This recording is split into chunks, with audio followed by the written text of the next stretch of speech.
Water is the life within the circle. Water is involved with everything we do. What would happen to all living things if we did not have clean water? What would happen to the fish and deer we eat if they did not have clean water? This video will explore the water resources on the reservation of the Lac du Flambeau Band of Lake Superior Chippewa Indians, describe how water is used on the reservation, and explain how the tribe is working to protect water not only for us, but also for the next 7 generations.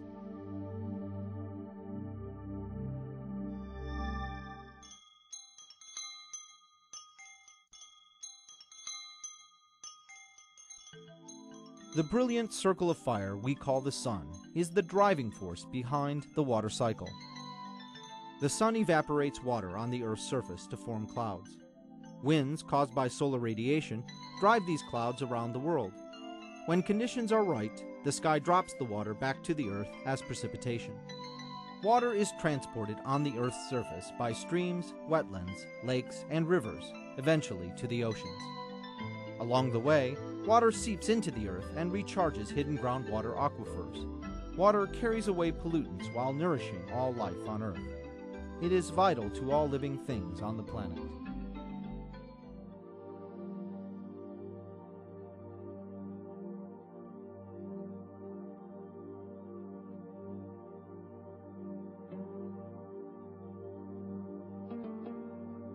In traditional Native American cultures, there is a fundamental belief that humans are not separate from natural processes, but rather are a part of nature. Tribal people share a kinship with all living things, the land, the water, and the sky.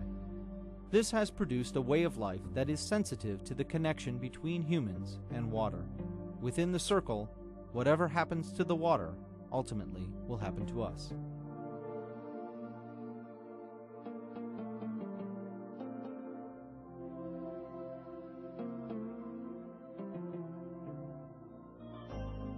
The Clean Water Act of 1972 is a piece of federal legislation designed to protect water as a natural resource essential to all living things. Water quality standards are the quantifiable measurements used to protect the water, striking a balance that allows development without harming the lives of people and other organisms. These standards involve a 3-step process. The first determines current and future uses of the water. The second establishes acceptable levels of water contaminants to protect the determined water uses. The final step explores feasible development practices without compromising the water's quality.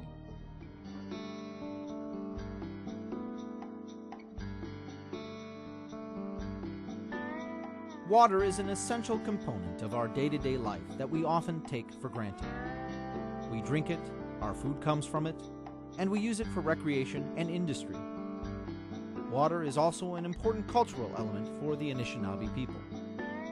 We withdraw our drinking water from the earth using wells and pumps, or we take it directly from surface water. The food we consume is reliant on water. Fish and aquatic life are dependent on water to grow and for habitat to rear their young. Wildlife is also dependent on water for drinking, habitat, and food. Agriculture is reliant on water. Both rain and irrigation are needed to supply food for our growing population. Water-based recreation and exercise are very popular pursuits for both residents and tourists that support our economy. We not only need water for nourishment of mind and body, but also for industrial processes like heating and cooling. While these water uses are important to all people, other uses have been specific cultural elements of the Lac du Flambeau tribe for centuries. The Anishinaabe people came to this area over 300 years ago because of the wild rice beds. The name, Lac du Flambeau, originated when French traders observed native people spearfishing at night by torchlight.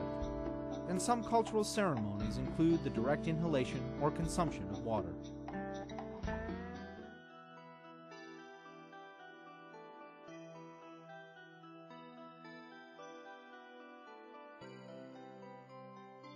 By using the water, we impact it.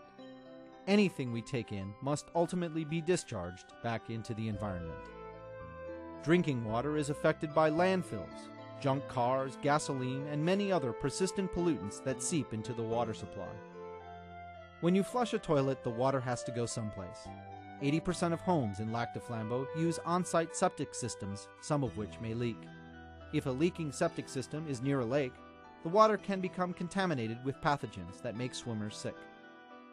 Water quality needs to be maintained in order to support a healthy walleye and muskie fishery, and is extremely important in helping us restore the lake sturgeon population.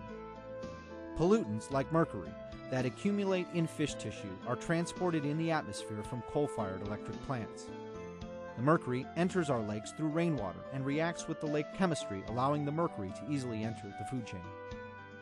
Shoreline development threatens water quality by contributing nutrients and sediments from lawn fertilizers, septic systems, and construction. Maintaining a native shoreline helps prevent erosion, which degrades fish and wildlife habitat. Most importantly, a diverse native plant community is the best defense against invasive plant species like Eurasian water milfoil.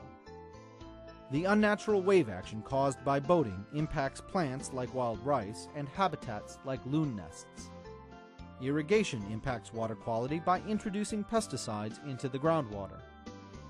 Everything we do, from turning on a light switch to flushing a toilet, affects the water around us. Since these activities are part of life, what can be done to ensure the quality of our water resources?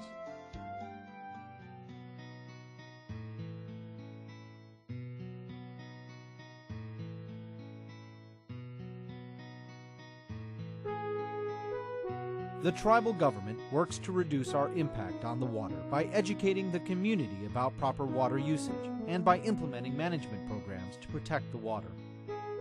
The Tribal Water and Sewer Department protects the community by supplying clean drinking water. They also process household wastewater. Over 500 homes are hooked up to the wastewater lagoon system. The system cleans the water more thoroughly than on-site septic systems because it aerates the water. On-site septic systems are inspected for leaks and pumped periodically by the Tribal Water and Sewer Department. The Tribal Land Management Department works with builders to ensure compliance with water regulations and guidelines. The Tribal Environmental Department works to clean up old dump sites and regularly tests the groundwater for contamination. The Tribal Forestry Department maintains native shoreline vegetation to reduce soil erosion into lakes. The Tribal Roads Department cleans salt and dirt from roads to reduce the amount of sediment and garbage going into the water. Some storm sewers flow directly into lakes. Others flow directly into catch basins that remove sediments and nutrients before discharging into lakes.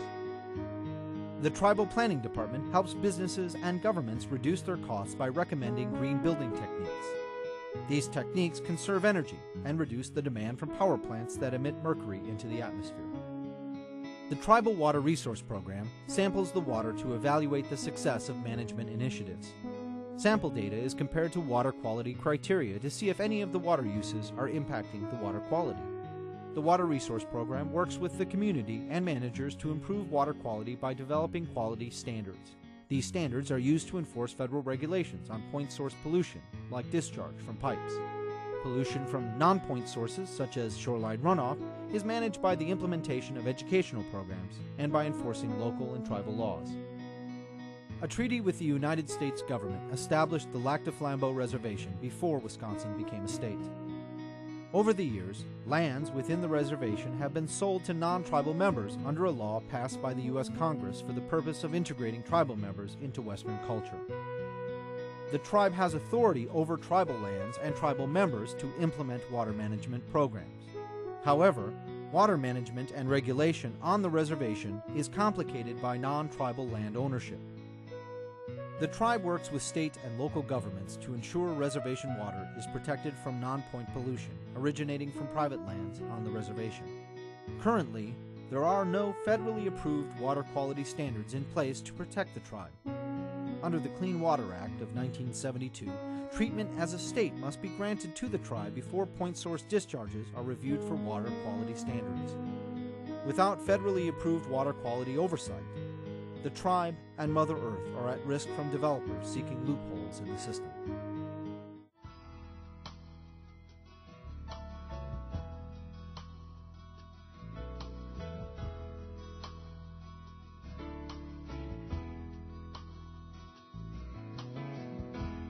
It is up to us to protect what we love.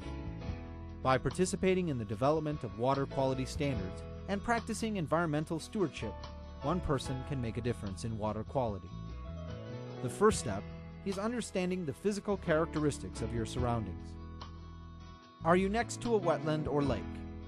Do you have a storm drain near your property? Are you near any other surface water? How close is the groundwater in your area? Do you live within the wellhead protection area? To prevent contaminants from entering the water supply, follow these suggestions. Keep storm drains clear by removing soil, leaves, grass clippings, or garbage from driveways and sidewalks. Do not dispose of motor oil, antifreeze, or other hazardous materials into storm drains. Limit your use of de-icers and fertilizers around the home. Clean up after your pets and properly dispose of pet waste. Clean up vehicle spills right away. Landscaping can make a difference by reducing erosion. To improve water quality, establish a rain garden. To stop direct runoff, cover bare spots in your yard by planting some kind of ground cover. If you live on a lake, create a shoreline buffer. If you have a septic system, make sure it is properly maintained on a regular basis. Finally, participate in your tribal government and get to know those people who are working to protect your water resources.